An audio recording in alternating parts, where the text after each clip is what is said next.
Hello everyone, नमस्कार। आज हम इस वीडियो में बात करने वाले हैं सीडीएसएल के रिजल्ट के बारे में। सीडीएसएल में आगे इन्वेस्ट करना है या नहीं, इसके बारे में। ठीक है, तो चलिए शुरू करते हैं। इस स्टॉक ने डिविडेंड दिया है, लगभग मैं बोलूँ 12.75 पैसा का डिविडेंड दिया है प्रति शेयर। यही एक चीज़ मुझे इस स्टॉक में अभी अच्छा लगा है। ठीक है, और इसके अलावा मुझे कुछ अच्छा नहीं लगा है, मैं आपको बता देना चाहता हूँ।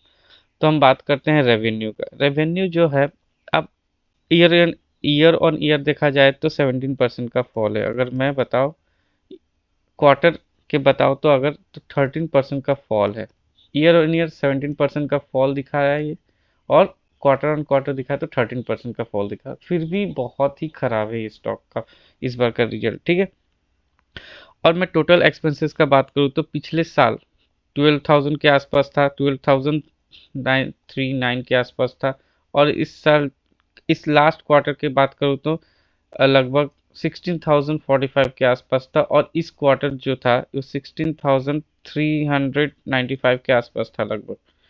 तो देखिए, एक्सपेंसेस तो बढ़ते जा रहे पर रेवेन्यू नहीं बढ़ रही है। ठीक है, अब हम बात करते हैं नेट प्रॉफिट के बारे में। ठीक है, नेट प्रॉफिट जो है, देखिए, अगर हम ईयर ऑन ईयर का बात करें तो प्रॉफिट 20% फॉल हुआ है। ठीक है, 20% का फॉल है। अगर हम क्वार्टर ऑन क्वार्टर का बात करें तो ये फॉल जो है वो 40% बढ़ गया है। आप देख सकते हो, बहुत ही खराब रिजल्ट है। बहुत ही ये काम कंपनी का अभी टाइम बहुत बुरा चल रहा है, और आप रिजल्ट देख सकते हो 20% से 40% आ गया। अब नेक्स्ट क्वार्टर में क्या आता है ये भी देखना जरूरी होगा, क्योंकि बहुत ही खराब नतीजे हैं ये। ठीक है, अब मैं मार्जिन के बारे में बात करता हूँ। मार्जिन जो थे पिछले ईयर के, लास्ट ईयर के थे, वो 44% थे। ठीक है, और लास्ट क्वार्टर का मैं मार्जिन का बात करूँ तो 43% की मार्जिन थी। ठीक है, और इस क्वार्टर में मैं बात करूँ तो इसका क्वार्टर में 30% के आसपास का इसका मार्जिन है। ये स्टॉक बहुत ही बुरा भी परफॉर्म कर रहा है। हो सके आगे ये अच्छा करे, या फिर एक और क्वार्टर ये बहुत बुरा परफॉर्म करे। लेकिन ये स्टॉक जो है अभी बहुत ही बुरा परफॉर्म कर रहा है। लेकिन बाद में अगर मैं बोलूँ तो ये स्टॉक, मेरे ख्याल से ये बहुत अच्छा स्टॉक है। आप जो भी अपना कैश डीमेट में आप बाई करते हो, डिलीवरी में कुछ भी करते हो, तो ये सारा डिपॉजिटरी में इसी में जाके सेव होता है। ठीक है, तो स्टॉक कंपनी तो बहुत अच्छी है, लेकिन इसके नतीजे जो हैं अभी बहुत ख़राब आ रहा है। तो मेरे ख्याल से आपको इस स्टॉक में फ्रेश बाइंग नहीं करनी चाहिए।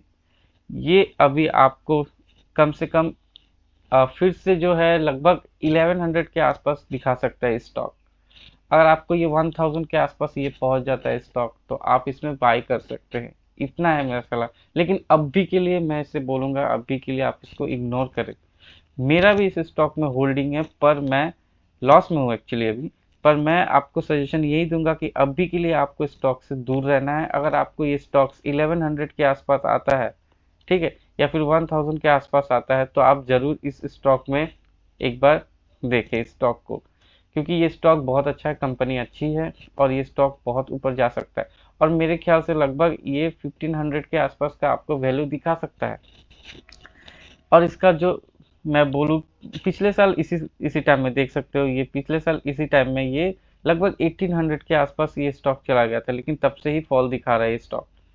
ठीक है, और फॉल दिखा रहा है, और अभी तक कम से कम ये 1200 तक 1200 या 1300 के आसपास ये ट्रेड कर रहा है। ठीक है, तो मैं मेरा सजेशन यही होगा कि आप इस स्टॉक को में अभी बाय ना करें।